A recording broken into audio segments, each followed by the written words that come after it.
Ikaapat na sunod na linggong taas presyo sa mga produktong petrolyo. Kumusta na kaya ang mga tsuper?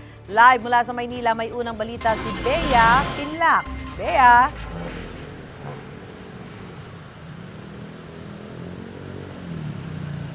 Susan, masakit sa bulsa yan ang daing ng ilang tsuper dahil nga dito sa tila walang prenong pagsipa ng presyo ng produktong petrolyo nitong mga nagdaang linggo. Ang ilan sa kanila kailangan ng araw dumiskarte para na lang mapagkasya yung kanilang kita sa kanilang pang-araw-araw na gastusin.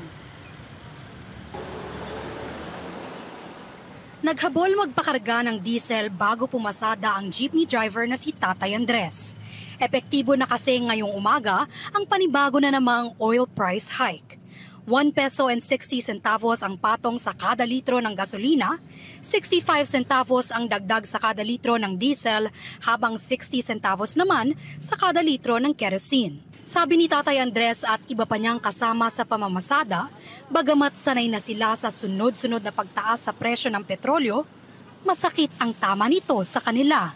Mas lalo raw nilang kailangang magtipid para lang sumakto ang kanilang kakarampot na kita. Kawawa naman kami mga driver. Nagbaboundary lang kami. Nangungupahan pa ng bahay. Ano pang matitira sa amin? Bakit? Kumikita rin kahit pa paano. Kaya lang hirap. Mahirap. Dahil ang taas ng diesel eh. Hirap na hirap talaga. Walang matitira, kunti lang. Pang bili-bili lang, pang araw-araw lang. Base sa datos na nakalap ng GMA Integrated News Research, ikaapat na sunod na linggo na ito na may taas singil sa langis.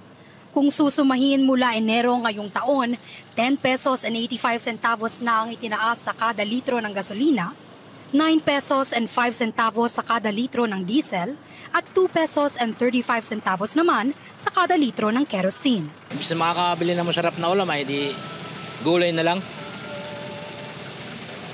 Gulay na lang yung inaulam namin, hindi na makabili ng karni.